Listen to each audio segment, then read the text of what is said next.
नमस्कार, मैं हूं संदीप चौधरी। आज का दिन अहम दिन। उत्तर प्रदेश में तो दूसरे चरण के मतदान के लिए 9 जिलों की 55 सीटों पर बटन दबाया जाएगा, लेकिन 5 राज्यों में चुनाव हैं। उत्तर प्रदेश सारी सुर्खियां बटोर रहा है। उत्तराखंड में आज 70 की 70 सीटों पर बटन दबाया जाएगा, यानी कि किसकी होगी सरकार उत्तराखंड में, इसका फैसला आज ईवीएम में कैद हो जाएगा। और यही हाल गोवा का भी है। गोवा की 40 सीटों पर 40 की 40 सीटों पर आज मतदान हो रहा है, और यहां भी आज ही तय कर देंगे गोवावासी कि उन्हें किसकी सरकार चाहिए। तो आज का दिन राजनीतिक पार्टियों के लिए बहुत अहम है, और ना सिर्फ राजनीतिक पार्टियों के लिए, बल्कि आप जनता जनार्दन हैं। वोटिंग करना आपका हक ही नहीं, आपकी जिम्मेदारी भी है। फिर घर बैठ के रोइएगा नहीं कि नहीं जी ये सरकार कुछ नहीं कर रही। सरकार आप चुनते हैं, मुद्दे आप तय करते हैं, किस पर बटन दबाना है, तो उस हक का जिम्मेदारी के साथ आप पालन भी कीजिए। लेकिन पहले नजर डालेंगे उत्तर प्रदेश पर।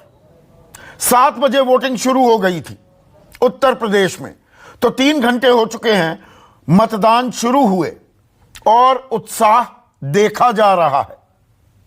जो उत्तर प्रदेश का यह इलाका है जहां पर वोटिंग हो रही है, इसमें पश्चिमी उत्तर प्रदेश भी है और रुहेलखंड भी है।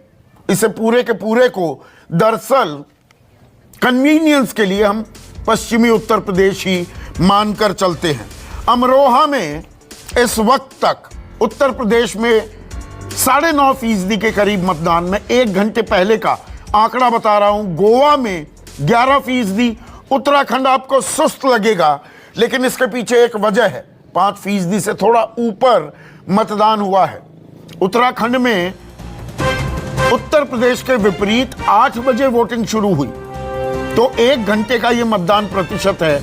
और इसमें भी एक खास बात यह देखने की है कि उत्तराखंड के कुछ इलाकों में बर्फबारी भी हो रही है, तो सुस्त लगेगा मतदान। उत्तर प्रदेश की बात कर लें, अमरोहा में लगभग 11% मतदान हो चुका है। बरेली थोड़ा सुस्त है, 8.25%। बिजनौर में 10% से ज्यादा मतदान हो चुका है। मुरादाबाद में भी लगभग 10%। रामपुर 8.25%। सहारनपुर 9.25%। संभल 11% के करीब मतदान हो चुका है, और शाहजहांपुर 9.25% के करीब। तो रोहिलखंड का जो इलाका है, मुरादाबाद, बरेली, शाहजहांपुर, यहां पर अभी भी लोग घर से नहीं निकले। भैया घर से निकलिए, सरकार आप चुनते हैं। उधर गोवा में 11%, उत्तर गोवा में, और 11% के ही करीब, थोड़ा उससे नीचे दक्षिण गोवा में वोटिंग हो चुकी है। उत्तराखंड का मैंने आपको जिक्र किया ही। और तीनों ही राज्यों में मेरे सहयोगी सुबह से ही डटे हुए हैं। राजीव रंजन रामपुर में हैं, संजीव त्रिवेदी सहारनपुर में हैं, प्रभाकर मिश्रा बिजनौर में हैं, विपनेश माथुर बदायूं में हैं। उनकी तस्वीरें दिखाइए भाई, सुबह से खड़े हुए हैं। प्रशांत गुप्ता शाहजहांपुर में हैं, प्रशांत देव बरेली, कुमार गौरव मुरादाबाद, ऋषिकेश कुमार संभल में हैं, विनय अमरोहा में हैं। राहुल प्रकाश उत्तराखंड से हमें जानकारी देंगे, लांसडाउन में मौजूद हैं, बेहद ही खूबसूरत इलाका है। और विनोद जगदाले मेरे सहयोगी पणजी में हैं। तो गोवा की भी हम आपको पल पल की जानकारी देंगे। लेकिन राजीव, अब यह सवाल घिस-पिट गया है, लेकिन मैं फिर भी एक घिसा पिटा सवाल ही पूछूंगा, क्योंकि आप इतना लोकप्रिय कार्यक्रम करते हैं। माहौल क्या है? तो रामपुर में तो आजम खान से जुड़ा हुआ ये इलाका, आजम खान ही नहीं, उनके बेटे भी चुनावी मैदान में हैं। स्वार सीट से वो चुनावी ताल ठोक रहे हैं। तो अभी रामपुर का माहौल क्या है राजीव?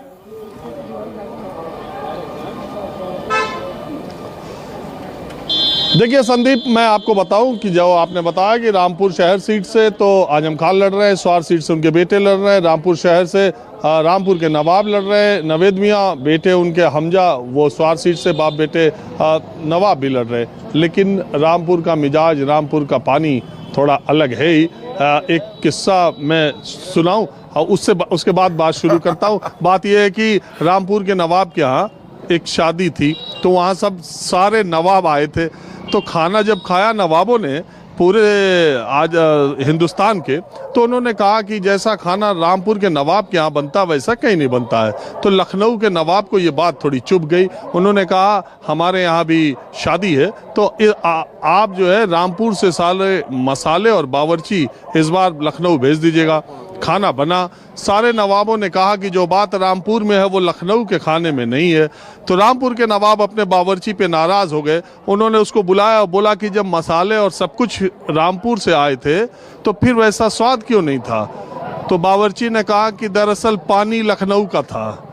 तो ये बात है कि रामपुर का पानी कुछ ऐसा है अरे पानी की बात कर रहे हैं राजीव, और उसके बाद जब आजम खान सियासत में आए तो राजीव बीच में रोकूंगा। पानी, मुंह में पानी आने लगा यार। अब आप ऐसी किस्सा गोई करते हो, रामपुर के खाने का जिक्र करने लगे, सुबह सुबह यहाँ मुंह में पानी आने लगा। बात बताइए आगे।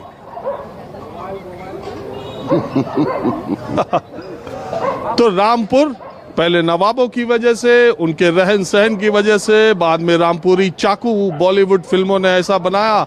उसके बाद एक नए नवाब, सियासी नवाब आजम खान पिछले 40 सालों से हो गए, जिनकी रामपुरी चाकू की तरह ही जुबान ऐसी धारदार है, जिसने भारत की सियासत में एक अलग काम किया है। बहरहाल मैं कुछ खवातीनों के साथ हूँ, कुछ बच्चियाँ भी हैं, वोट दे करके आई हैं। पहले इन्हीं से बात करता हूँ।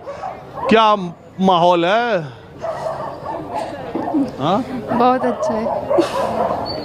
आप बताओ। सर अभी डाला नहीं, डालेंगे। अच्छा, मुद्दा दिमाग में आपके क्या है? आप क्या सोच के वोट डालने चली हो? क्या? हाँ? अच्छी सरकार आ जाए, जो विकास हो जाए रामपुर का, और ये तो जिसको अल्लाह चाहे जिता दे। और क्या? तो अल्लाह को सोच के चली थी या किसी नेता को सोच के चली थी? नेता को भी सोचेंगे और अल्लाह को भी सोचेंगे। सोच रहे तो दोनों कही है, क्या नहीं? अच्छा, आप एक बात बताओ कि आप तो बच्ची हो, पहली बार वोट दे रही हो? सेकंड वोट है। दूसरी बात, तो आपके दिमाग में क्या रहता है कि ये चुनाव जो हम वोट डालने जा रहे हैं, तो हमारे वोट से क्या हो क्या ना हो, एक वोट से कुछ हो ना हो, क्या सोचते हो? एक वोट बहुत कीमती है, बहुत ज़्यादा। वोट डालने वाला ही इसकी कीमत जानता है और अच्छी से अच्छी सरकार पाना चाहता है, जो लोगों के लिए विकास कर सके, अपने देश के लिए। और ये नेता लोगों की बयानबाजी भी सुनते रहते हो? बोलो, क्या बोलो, आप बोलो। नेता लोगों को तो इतना हम सुनते हैं कि टीवी हमारे यहाँ बंद नहीं होता, हमारे यहाँ तो इतना सुनते हैं, हमारा दिमाग खराब है कि कितना देखोगे समाचार, कितने देखोगे। तो दिन भर आपके शौहर देखते रहते टीवी नेताओं को? नेताओं को देखते हैं बहुत शौक से। मैं तो कहती हूँ उसी की सरकार आए जो अच्छा होए और सब कुछ सही करे। ये नहीं है कि एक आए, दो आए, चार आए, मगर आए अच्छे वाले, जो हम लोग भी सुख से हों। हम लोग भी सही रहें कि जब सही सरकार होगी तो हम भी सही होंगे। अभी सही नहीं हो ना, कारोबार ही नहीं हो रहा अभी। कारोबार सब बंद पड़े, क्या करें? इसलिए सही नहीं है, वैसे सही है। कारोबार तो चलते हैं, जब मज़ा आता है। चलिए ठीक है।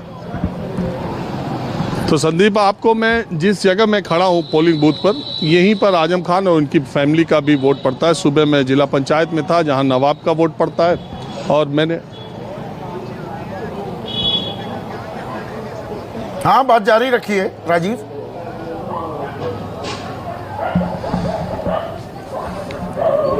तो जिला पंचायत रामपुर में नवाब खानदान का वोट पड़ता है, और मैं जहाँ पर हूँ यहाँ पर आजम खान के परिवार के लोग वोट करते हैं। आजम खान की एक आदत और है जिसकी वजह से आजम खान कभी भी दिन की शुरुआत दोपहर 12 बजे से पहले नहीं करते हैं, और यही आदत लोग कहते हैं कि अब्दुल्ला आजम में भी है। सही कह रहा हूँ ना? जी बिल्कुल बिल्कुल। आजम साहब जैसा उनको तकब्बुर था, उससे भी बढ़ चढ़ के अब्दुल्ला आजम में अब तकब्बुर है, जिससे घमंड कहते हैं, गुरूर कहते हैं। उन्हीं का पोलिंग स्टेशन पर बोल रहे हैं। उससे क्या होता है, उनका पोलिंग स्टेशन तो हमारी सरकार का होता है, गवर्नमेंट का होता है, और आज के दिन न्याय का दिन होता है। न्याय के दिन हक की बात कहना हर किसी को जायज़ है, बिना डरे। अच्छा एक बात बताइए, पहली बार ऐसा हो रहा है 40 सालों में 1980 के बाद कि आजम खान चुनाव लड़ रहे हैं और जेल में है, और 1-2 दिन से नहीं 2 साल से जेल में है, और ऐसी सरकार एक बैठी हुई है जो आजम खान के ऊपर इतने सारे मुकदमे और सारी चीज़ें। 2 तरह की बातें कही जाती है, एक कही जाती है कि सियासी दुश्मनी निकाली जाती है, एक कहा जाता है कि नहीं आजम खान के साथ बहुत बेइंतहा ज़्यादती की जा रही है। देखें, ऐसा है कि जो जुल्म करता है उसको ज़रूर सज़ा मिलती है। अभी क्या है कि जो आज़म खान साहब थे, अब वो इस वक्त में मुल्ज़िम हैं। मुल्ज़िम मतलब जनता के मुल्ज़िम हैं, यहाँ पर जिन लोगों के साथ जुल्म किया है उनके मुल्ज़िम हैं। तो लाजमी सी बात है, मैं एक शेर ज़रूर कह दूँ कि खुद उसका जुल्म उसको सज़ा देगा, खुद उसका जुल्म उसको सज़ा देगा कि खामोशी से बड़ा इंतकाम कोई नहीं। तो इस वक्त खामोश है जनता। और आपका नाम क्या है? मेरा नाम फरहत अली खान है। फरहत अली खान, में आपने इतनी बातें कही, मैं आपसे एक सवाल ये पूछता हूँ कि अगर जनता की अदालत ने 11 तारीख 10 तारीख को जब नतीजे आते हैं और आजम खान को रामपुर की जनता अगर चुन देती है, हारते हैं तो भी, चुन देती है तो भी, चुन देती है, तो क्या ये माना जाएगा कि ये सारी ज़्यादती, ये जुल्म का जो आरोप उन पे लगता है वो गलत है, सियासी है? हरा देती है तो ये माना जाएगा कि वो सही है? देखिए, रामपुर की जनता एक तो भोली है, ये पहले नवाबों ने इसे गुलाम बना करके रखा, वो राजनीतिक गुलाम बना। मेरे सवाल का जवाब दे रहा हूँ, मैं सीधा जवाब पर आ रहा हूँ। जब आज़म साहब यहाँ आए, क्योंकि यहाँ अनपढ़ जनता है, उन्होंने भी धर्म के नाम पर यहाँ पर लोगों को डराया, और जब धर्म के नाम पर डर गए, और आज भी लोग धर्म के नाम पर डरे हुए, इसलिए जो है वो आज़म साहब जीत और हार सकते हैं धर्म के नाम पर। वोट दे रहे हैं, पढ़े लिखे हैं। अब आप ये बताइए, अगर 1 लाख वोटों से आदम खां जीतते हैं तो आप क्या कहेंगे? आपसे पूछता हूँ, अगर 1 लाख वोटों से आदम खां जीतते हैं तो आप बाहर निकलवा देंगे उनको?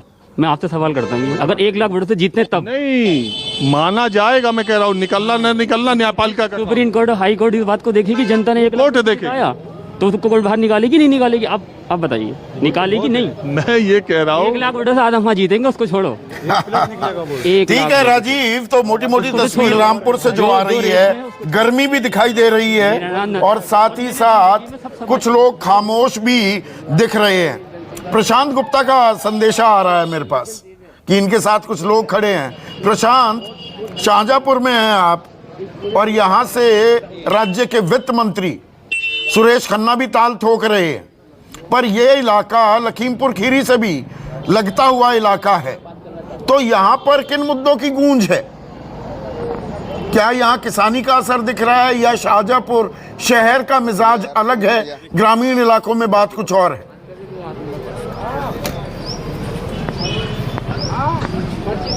देखिए, मैं आपको बताऊं कि मैं सुबह से शहरी इलाकों में था, लेकिन अब मैं गांव में आ गया और ये मिजाज जानने के लिए आ गया। शाहजहांपुर की पृष्ठभूमि बताएं तो ये क्रांतिवीरों का, शहीदों की नगरी कहलाई जाती है।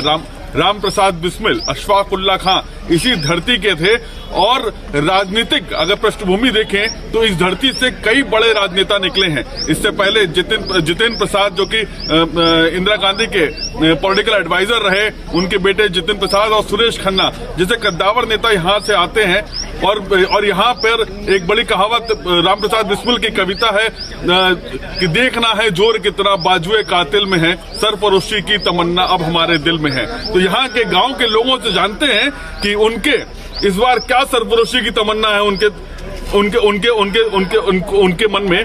तो क्या सोच के इस बार वोट लगता है कि किसान देगा, या जो लोग हैं गांव के मतदाता, वो किस आधार पे वोट कर रहे हैं, किन मुद्दों पे वोट कर रहे हैं? देखिए, मेरा नाम वीरेंद्र पाल सिंह यादव है, मेरा गांव नियामतपुर। यहाँ शाहजहांपुर नगर विधानसभा क्षेत्र के एक विकास पुरुष के नाम से जनजन के सेवक के रूप में जाने जाते हैं श्री सुरेश कुमार खन्ना। 8 बार हम लोगों के क्षेत्र से चुनाव जीत चुके। प्रशांत, मुद्दे पूछिए, चुनाव मैदान हमें पृष्ठभूमि नहीं जाननी है नियामत वोटर से। उन्होंने आरटीओ ऑफिस मुद्दे मुद्दे मुद्दे मुद्दे बताइए मुद्दे तो जनधन योजना, तो उज्ज्वला योजना, गैस का कनेक्शन गरीबों को मिला है, उससे बहुत राहत मिली है। अधिकांश लोग ये नेता की तरह बात कर रहे हैं प्रशांत, गल्ला फ्री नेता खड़े हैं, ये गरीबों की बात कर रहे हैं, ये उज्ज्वला योजना का फायदा उठाते हैं। नहीं, आप आम आदमियों से बात कीजिए प्रशांत। मुझे ये बताइए, बिल्कुल बिल्कुल बिल्कुल बिल्कुल बिल्कुल बिल्कुल बिल्कुल बिल्कुल बिल्कुल बिल्कुल बिल्कुल आप ये बताइए कि आप किसान हैं, आप गांव में खेती बाड़ी करते हैं, आपको क्या छुट्टा पशु, यहाँ पे एक मुद्दा रहा है, क्योंकि जो हम गांव में घूमे वहाँ पे इस बात की बड़ी बातचीत थी कि छुट्टा पशु एक मुद्दा रहा है। जी बताइए। छुट्टा, हाँ आप बताओ, आप नहीं बोल पा रहे हो क्या? जो क्या सोच के वोट करते हो फिर? नहीं ऐसी कोई दिक्कत नहीं है हमारे यहाँ। हाँ। इस प्रकार की कोई भी समस्या नहीं आ रही है हमारे यहाँ। हाँ। और छुट्टा पशु वगैरह की व्यवस्था करवाई है हमारे यहाँ पड़ोस में, तुलक के पड़ोस में गौशाला की व्यवस्था करवाई गई है और प्रत्येक गांव से पशु जो है गौशाला में भेजे जा रहे हैं। तो बीज, अनाज बढ़ते दाम, बीज के, अनाज के, डीजल के बढ़ते दाम, वो सब मुद्दा रहा है कि नहीं है किसानों के बीच में? किसानों के बीच में रहा है, लेकिन हम लोगों को इस प्रकार की कोई भी परेशानी नहीं आई है। हाँ। बाकी सरकार बहुत सारी सुविधाएं उपलब्ध करवा रही है, तो इन सब को देखते हुए इन सब चीजों की परिस्थिति और प्रॉब्लम नहीं आ रही है। आप तो काफी बुजुर्ग हैं, आप खेती बाड़ी करते हैं कि नहीं करते? क्या सोच के इस बार वोट दे रहे हैं? कैसा है, उन्होंने बहुत कुछ किया। मोदी जी ने वो मुद्दा क्या है? मोदी जी ने क्या, योगी जी ने क्या, वो तो सब कर रहे हैं। हाँ। मुद्दा कुछ है नहीं। उन्होंने इतना अच्छा काम किया है। हमारे सुरेश कुमार तो बड़े मुतमईन मतदाता ग्रामीण इलाकों में दिख रहे हैं, शाहजहांपुर के। सहारनपुर लिए चलता हूँ आपको। सहारनपुर में मेरे सहयोगी संजीव त्रिवेदी हैं। और संजीव, ये तो रोहिलखंड वाले इलाके की बात कर रहे थे। सहारनपुर दरअसल विशुद्ध, अगर मैं कहूँ, पश्चिमी उत्तर प्रदेश का इलाका है और सहारनपुर पर बड़ी निगाहें। धर्म सिंह सैनी अब वो नकुड़ से चुनाव लड़ रहे हैं, पहले मंत्री थे योगी सरकार में। ये जो 55 सीटें हैं, इनमें से 35 के करीब 6 जिले तो ऐसे हैं जहां 35, 40, 50% तक भी मुस्लिम मतदाता है। तो आज सुबह योगी आदित्यनाथ का जो एक इंटरव्यू भी आया कि देश संविधान से चलेगा, शरीयत से नहीं चलेगा। तो यहां मुद्दे हावी हैं या ध्रुवीकरण की आहट, बू भी आपको दिखाई दे रही है यहां पर?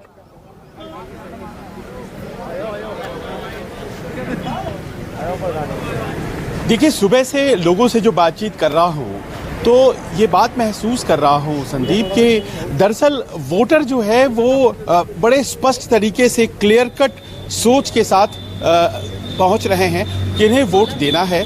ये बड़ा सोच समझ करके उन्होंने कुछ दिन पहले ही तय कर दिया है। एक जो फ्लोटिंग वोट वाली बात होती थी, कम से कम वो इस इलाके में तो नहीं दिखाई पड़ रहा है। आपने कहा इस इलाके में 55 जो सीटें हैं उसमें फ़ायदे में भारतीय जनता पार्टी पिछली दफ़ा रही थी, ये बात सच है। लेकिन इस बात को भी आप बखूबी समझते हैं कि जितनी भी सीटें सपा को आई थी, उन सीटों में से प्रैक्टिकली हर तीसरी सीट इन्हीं 55 सीटों में से थी। 17 के आसपास अगर उन्हें आई थी सीटें इस इलाके से, तो मानकर चलिए कि हर तीसरा सीट जो था वो इसी इलाके से था। अब सहारनपुर की जैसे बात कर ले तो सहारनपुर में यूँ कहें कि पिछली दफ़ा कमल जो है वो 4 जगहों पर खिला तो 3 जगहों पर कांग्रेस और सपा को फायदा हुआ था। लेकिन रनर अप जो है वो बीएसपी कई जगहों पर रही थी। तो जाहिर है कि जो मत विभाजन हुआ था उसका भारतीय जनता पार्टी को फायदा हुआ था।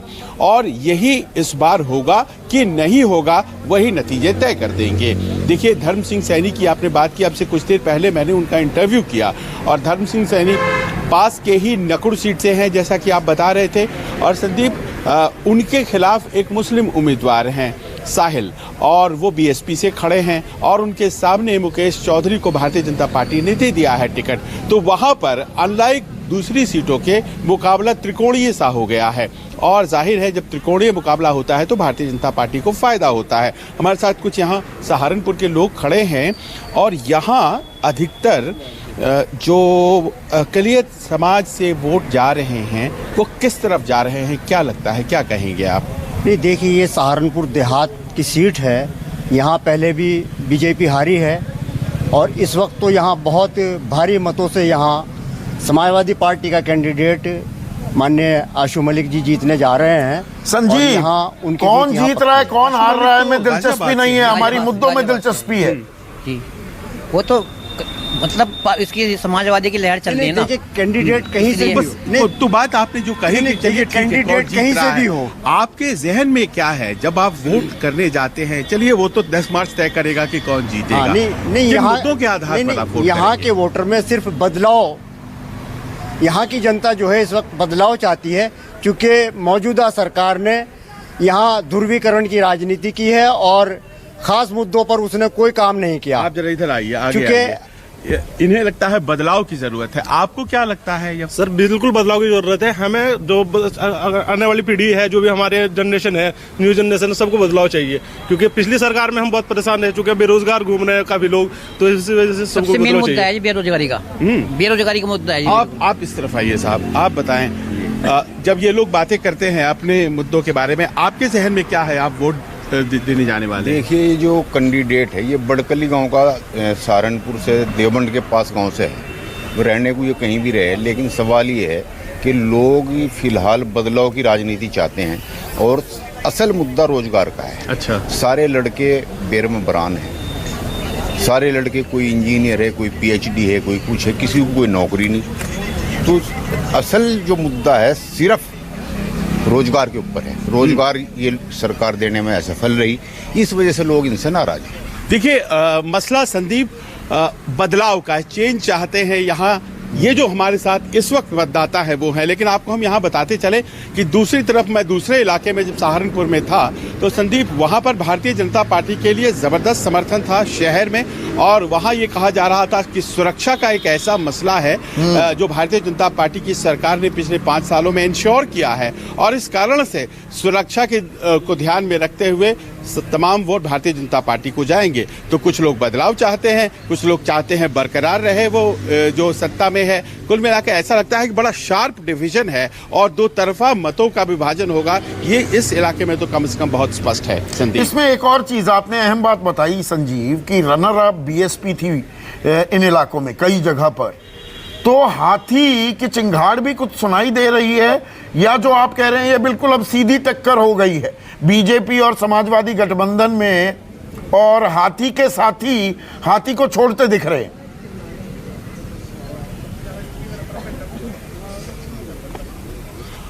संदीप, ये सवाल मैं सीधे लोगों से ही पूछ लेता हूँ। साइकिल या हाथी, इस तरह की बहस है क्या इस इलाके में? नहीं, इस इलाके में हाथी की कोई बहस नहीं है। यहाँ तो सिर्फ ये है कि आजकल जो बीजेपी की सरकार है, देखिए। नहीं, साइकिल या हाथी पे बात करें। नहीं, आपने बोला कि साइकिल या हाथी की बहस नहीं है, आपको क्या लगता है, साइकिल या हाथी, या फिर आपको लगता है कि एक तरफा? सर साइकिल चलेगी। आपको क्या लगता है, साइकिल हाथी? मुकाबला तो हाथी से ही है यहाँ, मुकाबला तो हाथी से। बीजेपी तो तीसरे नंबर की पार्टी है यहाँ, बीजेपी। आपको क्या लगता है इस पूरे इलाके में, सहारनपुर में, ये सीटों पर साइकिल हाथी या एक तरफा? सर साइकिल है यहाँ पर, साइकिल ही है। आपको क्या लगता है? साइकिल है सर, साइकिल।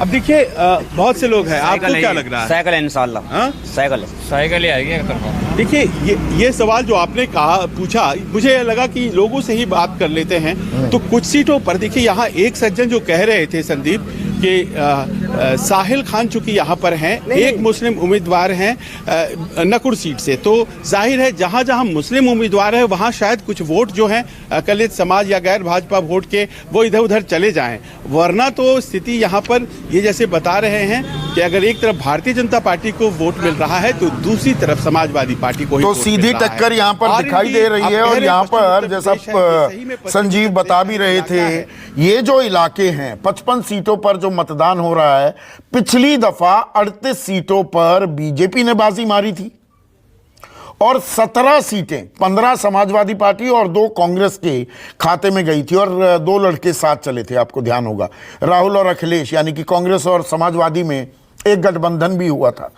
प्रभाकर बिजनौर में है और बिजनौर में किसानी की भी गूंज सुनाई दी है।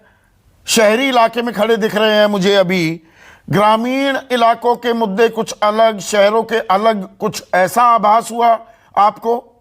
बिजनौर के मुद्दे क्या हैं, जहन में क्या है बिजनौर के?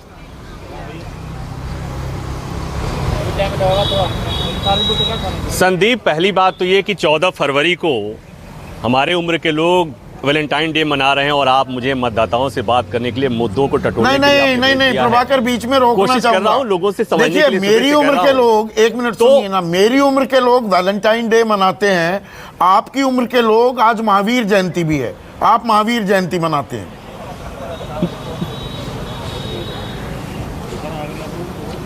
अच्छा चलिए संदीप, मैं ये कह रहा हूं कि यही बिजनौर है जहां पर प्रधानमंत्री की सभा होनी थी, मौसम खराब हो गया था और लोगों ने कहा कि दरअसल बीजेपी का मौसम खराब हो गया है। तो मुद्दे यहां पर भी हैं, अलग अलग लोगों से बात करिए तो बहुत ही मिली जुली प्रतिक्रिया आ रही है। और इसीलिए एक वोटर है हमारे साथ, एडवोकेट हैं, थोड़ा सा समय देंगे आप मुझे दीजिएगा। पहले अपना नाम बताइए। अजय पाल सिंह, एडवोकेट। और यहाँ मुद्दा क्या? राजनीतिक हूँ, किसी राजनीतिक दल से कोई संबंध नहीं। मुद्दा क्या है यहाँ पर? मुद्दा यहाँ सुरक्षा का है और जो राशन बटा है इसका और बिजली आ रही है, इसका बहुत लाभ हो रहा है क्षेत्र के अंदर और इसी पर यहाँ पर वोटिंग हो रही है। अच्छा, अब एक बात और, किसानी मुद्दा है या नहीं है? कृषि आंदोलन हुआ इतना, ये कोई मुद्दा है या नहीं? किसान मुद्दा यहाँ नए के बरोबर है और जो हुआ किसानों को समझ आ रहा कि यह आंदोलन गलत था। अच्छा एक बात बताइए, तो शहर की बात हो गई, गांव के बारे में कुछ बताएंगे क्या? गांव के बारे में, गांव से मैं रिलेटेड हूं और मैं कल गांव भी गया था, वहाँ भी किसानी मुद्दा कोई हावी नहीं है, बल्कि पहले की अपेक्षा मेरा विधानसभा जो है गांव नगीना विधानसभा में पड़ता है, वहाँ के जो किसान हैं वो पहले की उससे ज्यादा वोट कर रहे हैं। अच्छा, आप आवारा पशुओं का मसला है क्या? आवारा पशुओं का है, 1-2% है, ज्यादा नहीं है। अब उसके लिए भी लोग बाग सोच रहे हैं कि इसके लिए है तो किसानी जिम्मेदार, वे छोड़ देता, गौशाला में क्यों नहीं पहुंचाता? अच्छा, उसके लिए भी किसान, उसके लिए सरकार की पॉलिसी नहीं, सरकार का ये, सरकार को सूचना दे, सरकार उसे पहुंचाए या खुद पहुंचाए। ठीक है, आपकी बात मैंने सुन ली। इधर आइए, क्या मुद्दा है? आपने वोट दिया, क्या मुद्दा है यहाँ का? देखो गवर्नमेंट ये चाहती है, देखो हम तो ये चाहते हैं कि गरीबों को जो आप डबल इंजन की सरकार, जितना लाभ इस गवर्नमेंट ने दिया, मैं नहीं समझता आज तक किसी गवर्नमेंट ने दिया है। अच्छा, इससे अच्छी सरकार मैं समझता कुछ होगी। अच्छा, बेटियों को सब यानी महिलाओं को सब कुछ सुविधाएं इतनी अच्छी। अच्छा, यहाँ की सड़क वड़क भी ठीक ठाक है? बहुत बढ़िया है। आप कोई इसके ऊपर आलोचना करे तो उसका कोई संविधान नहीं है। आपने वोट दिया क्या? वोट दिया? जी नहीं सर। यहाँ मुद्दा क्या है? वोटिंग किस पर हो रही है? यहाँ पे सर जो है गौ के ऊपर में है और जो है किसानों को जो पेमेंट नहीं आ रहा गन्ने का, उसके ऊपर है। सब कुछ आया। संदीप, मैं ज्यादा लोगों से बात नहीं करूंगा, ये पूछो। आप आइए, इधर आइए, आप इधर। अभी अगस्त के महीने में गया था वहाँ पे मैं। इधर देख लीजिए, इधर देखो। अगस्त के महीने में वहाँ गया था विराट रोड पे। मेरे से बोलिए। कितनी सड़क खराब थी? बहुत खराब है। अभी मैं टैक्सी वाले से मालूम करा एक हफ्ते पहले, वहाँ की हालत बहुत बुरी है, उससे बदतर हो गया 8 महीने में। संदीप, 15 किलोमीटर की दूरी कल मुझे तय करने में 1.25 घंटा के आसपास लगा था, कमर में दर्द हो गई। हम पता नहीं, हम ये नहीं कहेंगे इसलिए कि मैं पत्रकार हूँ, मेरी अपनी पीड़ा कोई पीड़ा नहीं होती है, लेकिन थोड़े नाजुक भी हो ना। इस चीज को ऐसे समझिए कि यहाँ पर प्रभाकर थोड़े नाजुक भी हो, आप डेलिकेट हो। संदीप नहीं, मैं नाजुक नहीं हूं, लेकिन एक बात संदीप, एक बात तय है कि यहाँ के मुद्दे हैं वो मिले जुले हैं। पहली बात। दूसरी बात कि उत्तर प्रदेश में कुछ जगहों पर त्रिकोणीय मुकाबला है, उसमें से ये सीट है बिजनौर सदर, और यहाँ पर ठीक ठाक त्रिकोणीय मुकाबला है। और यहाँ का मौसम किसके पक्ष में दिख रहा है आपको? मौसम के पक्ष में सूची चौधरी। हाँ, अब वो तो बताएगा, 10 तारीख इसकी गवाही देगी। अब संदीप, मैं इसी में कह रहा हूँ, एक मिनट बिजनौर में। संदीप, एक मिनट, संदीप। हाँ,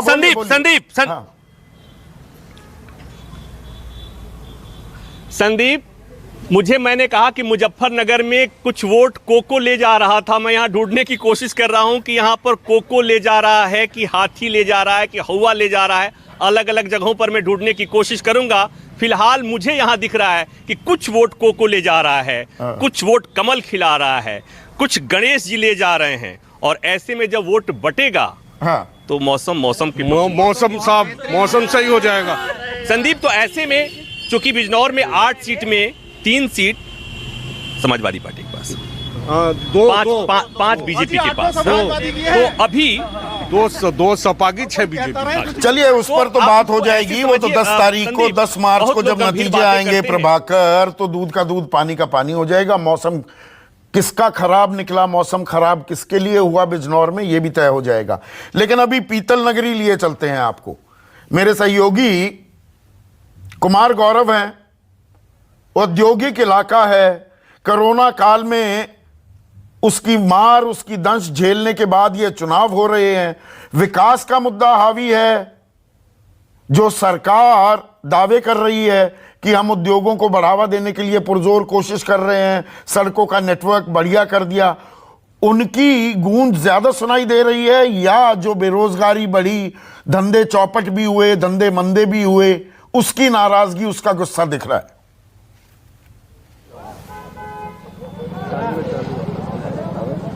देखिए बिल्कुल संदीप जी, औद्योगिक शहर है, इसमें कोई दो राय नहीं है। और मुख्य तौर पर एक बार मैं आपको आंकड़ा दे दूं, टोटल 6 विधानसभा सीटें, जिसमें 4 में समाजवादी पार्टी पिछली बार थी, 2 में बीजेपी थी। और मैं इस वक्त जहां हूं, ये मुरादाबाद शहर की सीट है। रितेश गुप्ता यहां से सिटिंग एमएलए हैं, जो कि बीजेपी के हैं। बाकी 3 उम्मीदवार हैं, सपा से यूसुफ अंसारी, कांग्रेस से रिजवान कुरैशी और मुरादाबाद नगर से बीएसपी ने इरशाद हुसैन सैफी को अपना उम्मीदवार बनाया है। और जो आंकड़ा है वोटिंग का, 55% हिंदू, 45% मुसलमान। तो एक आंकड़े को मैं समझाने की आपको कोशिश कर रहा था, इंडिकेशन क्लियर हो जाता है। हालांकि व्यापारिक शहर है, यहाँ बहुत सारे लोग हैं जो वोट डाल कर आए हैं। एक मिनट थोड़ा पीछे चलेंगे। मैं किसको आपने वोट दिया, किसका कमल खिल रहा है कि साइकिल चल रही है, उससे मुझे मतलब नहीं है। ठीक है। मुझे मुद्दे बताइए। चूंकि कोरोना काल में रोजगार पे बहुत असर पड़ा, व्यापार बंद हुए, क्या उसके बावजूद आप लोग इस सरकार से सहमत हैं, या जो सरकार ने किया वो आपको ठीक लगता? अगर ये सरकार न होती तो हमारे घर के बर्तन भी बिक जाते। इस सरकार ने इतनी सपोर्ट करी हमें, जहां भी हमारी दिक्कत आई खाने की या हमारी दुकान से संबंधी कोई प्रॉब्लम आई, तो इस सरकार ने पूरी हेल्प करी। तो इस सरकार से हम संतुष्ट हैं। हमारा मुद्दा भी ये था, लेकिन इससे बड़ा मुद्दा जिसके लिए हमने वोट करा है वो 80-20 वाला था। क्योंकि हमें जो आह्वान मिला था कि 80 और 20% लोग अलग अलग तरह से वोट कर रहे हैं, तो मैंने 80% लोगों के साथ मिलकर वोट करा है, क्योंकि मैं अपने राष्ट्र को बचाना चाहता हूँ, अपने देश को बचाना चाहता हूँ, इसलिए मैंने वोट करा है। आप आए, जो वरिष्ठ लोग हैं उनसे मैं पहले बात करने की, चूंकि वहां से कई बार सेंसिबल बातें निकलती हैं। मैं ये जानना चाहता हूँ कि मुरादाबाद औद्योगिक शहर है जी, यहाँ से जो सिटिंग एमएलए हैं वो बीजेपी के हैं, सपा दूसरे नंबर पे थी। इस बार बाकी सारे चुनावी पार्टियां यहाँ मैदान में हैं, लेकिन व्यापार को बहुत नुकसान हुआ कोरोना काल में, इसमें कोई दो राय नहीं है। साथ ही व्यापारी को भी नुकसान हुआ, रोजगार भी गए। क्या आपको लगता है कि ये यहाँ पे मुद्दा है, जब आप वोट डालने गए तो ये आपके दिमाग में? नहीं साहब, यहाँ मुख्य मुद्दा है एक तो क्षेत्र के विकास का। हमारा मुरादाबाद शहर ने भी विकास किया है इसमें, और हमारे प्रदेश ने विकास किया है।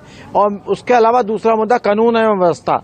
हमारे महानगर की कानून व्यवस्था पिछले 5 वर्षों में जितनी शानदार रही, कोई दंगा नहीं हुआ, कोई हिंदू मुस्लिम दंगा नहीं हुआ, प्यार मोहब्बत से सब लोग रहते हैं। इससे पूर्व में हमारी महिलाएं, हमारी माताएं, हमारी बहनें रात को 10 बजे के बाद निकल नहीं सकती थी। आज सब लोग सुरक्षित हैं। मतलब व्यापारी वर्ग एक तरह से अगर आप कहें तो कानून व्यवस्था ठीक हुआ है, तो आराम है आपको? जी हाँ, लॉकडाउन हाँ, इससे बहुत आराम है।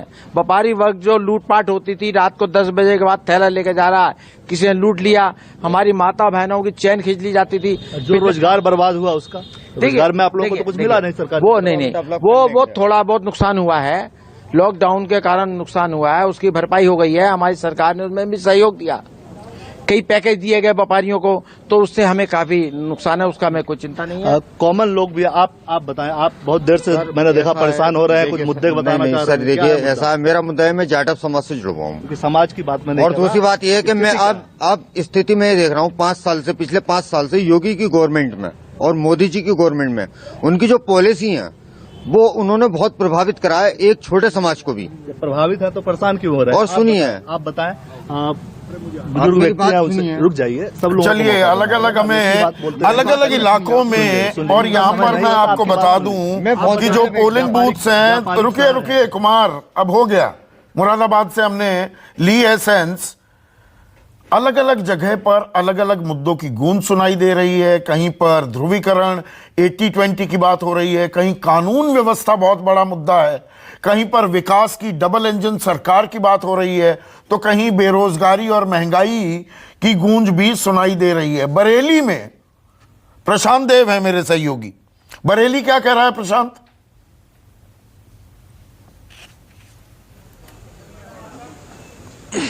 देखिए संदीप की बरेली की बात करें तो बरेली से 2-3 विधानसभाओं में, कैंट में, सदर में हम जहां गए वहां एक बात तो ये मान के चलिए कि जो मुद्दे दो तरह के दिखाई दे रहे हैं। एक तो मुद्दे हैं जो राजनीतिक दलों के हैं, दूसरे हैं जनता के। जनता के मुद्दे जो हैं वो सुरक्षा और विकास का यहाँ पे हमको गूंज सुनाई दी।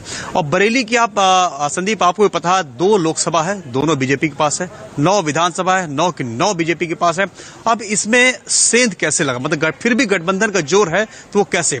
आप ये देखिएगा कि हर विधानसभा में जो दूसरा जो उप विजेता है, सेकंड रनर है, वो किसी हर पार्टी का है। कहीं कांग्रेस का रहा है 2017 में, कहीं सपा का रहा है, कहीं बहुजन समाज पार्टी का रहा है, यानी कि सभी पार्टियों ने टक्कर दी है। तो ऐसे में उस वक्त मामला यह था कि त्रिकोणीय संघर्ष था, बीजेपी निकली। इस बार जो है, अभी थोड़ी देर पहले मैंने सुप्रिया एरन से बात की, जब वो अपने वोट देने आई थी, तो मैंने उनसे पूछा कि आप कांग्रेस छोड़ के समाजवादी पार्टी के दामन अपने साथ। उन्होंने यही बात कही कि हम इसीलिए गए वहां पे गठबंधन में ताकि हम टक्कर दे दें, हमारा वोट बंटे नहीं, हमें बदलाव चाहिए। तो ये स्ट्रैटेजी अगर काम करेगी तो बीजेपी को दिक्कत हो सकती है, जहां 9 विधानसभा और 2 लोकसभा की सीट बीजेपी के खाते में है। और हाँ, ये बात सच है कि बरेली भारतीय जनता पार्टी का गढ़ है और इसको भेदना गठबंधन के लिए बड़ी चुनौती है। अभी संतोष गंगवार जो यहाँ के सांसद हैं, पूर्व में मंत्री भी रह चुके हैं, उनसे भी मैंने बात की तो उन्होंने एक खास बात ये कही कि मुस्लिम भाई बहन बहुत हैं यहाँ पे और वो भी जो है विकास के नाम पे वोट डाल रहे हैं। ये देखिए कतारें, देखिए कतार, बहुत लंबी लंबी कतारें। हम कुछ लोगों से बात करके आपको ये सुनाएंगे कि उनके मन में क्या है। चाचा, क्या है मुद्दा इस बार चुनाव का? आएगा क्या सोच के वोट देंगे इस बार? सरकार बढ़िया सरकार आए इसलिए वोट देंगे। तो सरकार अभी जो चल रही है बढ़िया है या ठीक नहीं? बढ़िया सरकार है तो उसको सपोर्ट है। आप? सपोर्ट है, बढ़िया। आप सर, क्या है मुद्दा इस बार? जैसे कि आम आदमी के मुद्दे होते हैं, बेरोजगारी है, शिक्षा है, सड़क है, नल है, नाली है, ये तरह मुद्दे हैं, या फिर सीधे जो ऊपर से मुद्दे आते हैं, राष्ट्रवाद का मुद्दा, वो मतलब आम आदमी के मुद्दे क्या है इस बार? नहीं, शिक्षा है, शिक्षा का विकास है और अपने जो है क्या नाम है, तो मुद्दे कुछ पूरे होते हुए, काम होते हुए देखा आपने? बिल्कुल पूरे हो रहे हैं इस सरकार में, बिल्कुल पूरे हो रहे हैं। किस तरीके से, क्या क्या काम हुए सरकार में? अब जैसे बरेली स्मार्ट सिटी बनना था तो बरेली को भी स्मार्ट सिटी में ही घोषित कर दिया और बन रहा है, उस पर कार्य भी चल रहा है। संदीप, कुछ मुस्लिम महिलाएं भी कतार में खड़ी, उनसे बात करने की कोशिश करेंगे कि वो है, कुछ नौजवान लड़कियां भी। आप पहली बार वोट डाल रही हैं, क्या सोच के वोट डाल रहे हैं? जिससे कि हमारी जितनी भी आगे जाके जितनी भी जनरेशन है जो ग्रेजुएशन के बाद सोच के बैठी है कि उसकी अच्छी से अच्छी नौकरी की व्यवस्था हो पाएगी, इसी वजह से वोट डालने आई है सर। अच्छा, मतलब देखिए संदीप, ये नई पीढ़ी है, इनको अपने रोजगार की चिंता है। आप कुछ कहेंगे? वोट डालना हमारा अधिकार है, वोट तो मैं डाल रही है। बस आप क्या मन में बात है? बस अपना वोट, मतदान करना अपना। अच्छा, क्या मन में सोच रही हैं? लोगों के अलग अलग मुद्दे हैं, ठीक है प्रशांत, आई बात समझ में थोड़ी थोड़ी बरेली की। अब आपको अमरोहा लिए चलते हैं, जहां मेरे सहयोगी विनय सिंह डटे हुए हैं। और विनय, पहले चरण का जो मतदान हुआ उसमें सपा आरएलडी गठबंधन की बड़ी बातें हो रही थी, तो थोड़ा आरएलडी सपा गठबंधन की बात कर लें, क्योंकि आरएलडी के पास ज्यादातर जो उसके खाते में सीटें थी, जो आपस में इनका बंटवारा हुआ सीटों का, वो पहली 58 सीटों में थी। 4-5 सीटें वो दूसरे चरण में आती हैं इस गठबंधन, वरना सपा दरअसल अकेले दम पर इस चुनाव में, इस चरण के चुनाव में मैदान में उतरी है। तो अमरोहा वो इलाका है जहां पर कुछ सीटें आरएलडी के साथ भी आई हैं। तो यहां किसानी और जिस समीकरण पर गठबंधन कर रहा है अपनी रणनीति तैयार, वो मुद्दे हावी हैं, या दरअसल डबल इंजन सरकार की बात, विकास की बात और सुरक्षा की बात हावी है?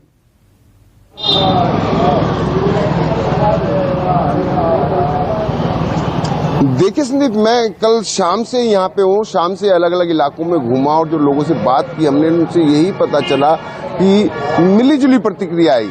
यहाँ पर जो अभी मौजूदा विधायक हैं बीजेपी के हैं, राजीव कुमार, वो ही बीजेपी ने दोबारा उन्हीं पर दबाव खेला है। और वहीं गठबंधन की अगर हम बात करें तो विवेक कुमार है जो कि जैन चौधरी और अखिलेश के दोनों के गठबंधन में है।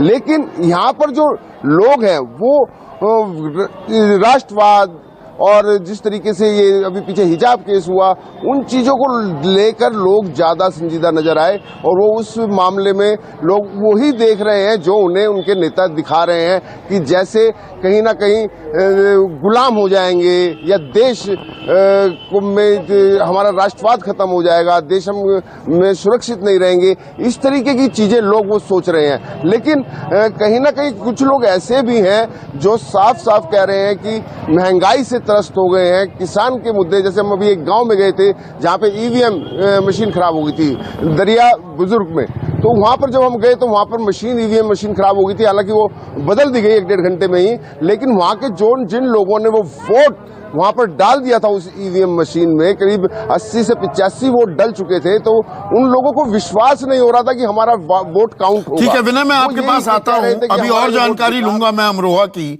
लेकिन सहारनपुर लिए चलते हैं मेरे सहयोगी के साथ। विवादित चेहरा भी हैं, कांग्रेस के बड़े नेता थे, इस इलाके में इनके परिवार की पैठ रही है और अब समाजवादी ने टिकट तो नहीं दिया, समाजवादी की साइकिल की नैया पार लगाने में लगे हुए हैं। तो मेरे सहयोगी संजीव त्रिवेदी हैं उनके साथ। संजीव,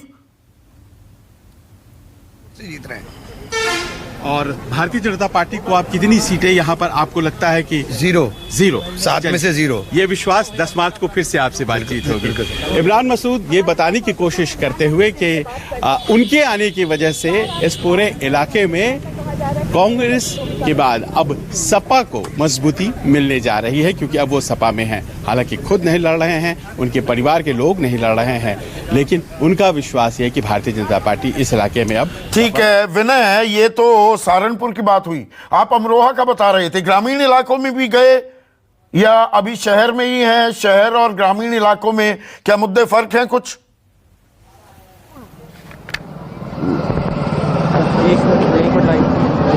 बिल्कुल बिल्कुल, ग्रामीण इलाकों में लोगों में किसानी का जो मुद्दा है वो कहीं ना कहीं हावी है, और जो बैकवर्ड कास्ट है वो हाथी की चिंगार सुनाई नहीं दे रही है, लेकिन कहीं ना कहीं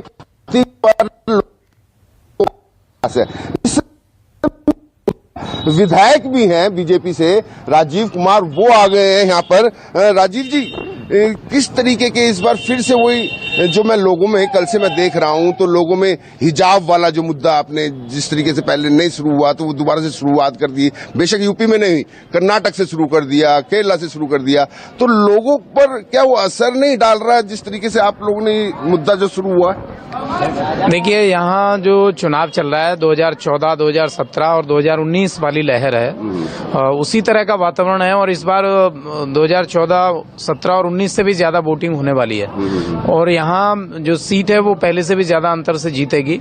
लोगों में उत्साह है। देश के प्रधानमंत्री आदरणीय मोदी जी ने जो काम किए हैं सभी जनता के हित में, उत्तर प्रदेश में जो विकास के कार्य हुए हैं, गुंडागर्दी का जो वातावरण था समाजवादी में, उसको खत्म किया गया है और सद्भाव सभी के अंदर है। सांप्रदायिक दंगे नहीं हुए, जनता शांति चाहती है और किसानों का सांप्रदायिक दंगे नहीं हुए, किसानों के हित में काम किए सरकार ने।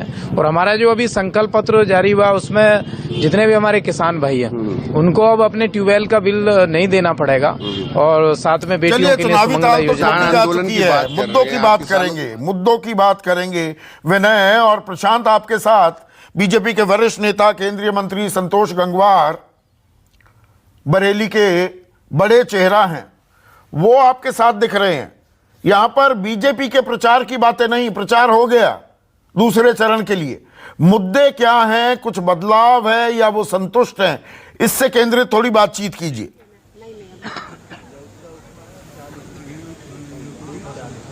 हाँ जी जी जी जी, हमारे साथ पूर्व मंत्री संतोष गंगवार जी।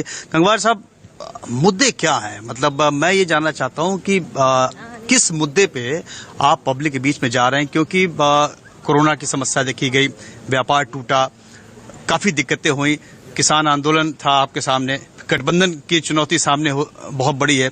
किस ऐसे वो कौन से मुद्दे हैं जिसको लेकर के आप आगे बढ़ रहे हैं? एक तो 5 वर्षों में जो काम हमने किए, खासतौर से अपने अभी कोरोना शब्द का प्रयोग करा, जो मुकाबला हमारे देश ने किया, जो मुकाबला उत्तर प्रदेश में हुआ, वो दुनिया में लोग इसकी मिसाल देते हैं कि वास्तव में पहला और दूसरा टीका देश के अंदर 160 करोड़ से अधिक लोगों ने लगवाए, इसलिए अब कोई असर भी दिखाई नहीं दे रहा है, खाली सर्दी। मध्यम वर्गीय व्यापारी भी परेशान हुआ, टूटा। ना आप ये देखिए मध्यम वर्गीय नहीं गरीब तबके की भी चिंता रही। और हम पिछले 1 साल से देश के अंदर 80 करोड़ लोगों को मुफ्त राशन दे रहे हैं, जो अपने आप में दुनिया में एक अलग मिसाल है। और उत्तर प्रदेश जिसकी आबादी इतनी अधिक है कि जो कई देशों के बराबर है, उसके बाद भी हम इस हिसाब से काम कर रहे हैं कि उत्तर प्रदेश के अंदर कोई भी भूखा।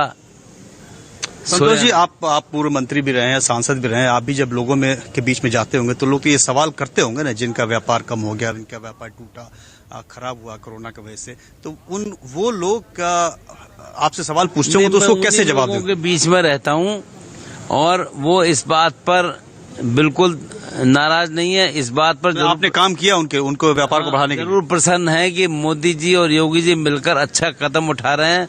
उत्तर प्रदेश में अमन चैन है, कानून व्यवस्था दुरुस्त है, कोई समस्या नहीं है, कोई शिकायत नहीं है, कोई दंगा फसाद नहीं है। ये एक ऐसे चीजें हैं कि जिनको उत्तर प्रदेश के मतदाता अच्छा महसूस करते हैं और उसके हिसाब से तारीफ करते हैं। तो संदीप, सुना आपने, पूर्व मंत्री रहे हैं, यहाँ से सांसद हैं और इस इलाके का बड़ा चेहरा भी है। तो इनका ये क्या कहना है भाई कि कोरोना में जिस तरीके से इनकी सरकार ने सर्विस दी है लोगों को, उसका फायदा इनको मिलेगा। हालांकि ये बात सच है कि सब जानते हैं कि कोविड पीरियड में जो मिडिल क्लास एंटरप्रेन्योरशिप था वो बुरी तरह से प्रभावित हुआ। अब उसका असर इस बैलेट बॉक्स में पड़ता है या नहीं पड़ता है, ये 10 मार्च को पता चलेगा।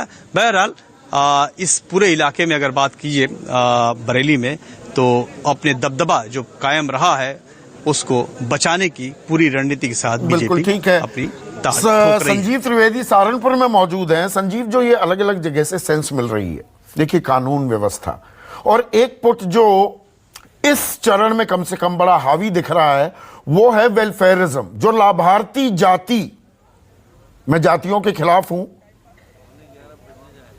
पर जाति जो बना दी है लाभार्थी की, उसकी गूंज सुनाई दे रही है। सहारनपुर में भी आपको जो लोगों से आपने बात की कि भाई सरकार जो वेलफेयरिज्म कर रही है उसका जोर सुनाई दे रहा है, या जो युवा हैं जो बेरोजगारी को लेकर थोड़े परेशान दिखाई दिए, या महिलाओं में महंगाई की मार एक गृहिणी पर जो पड़ी है उसकी भी बातें हो रही।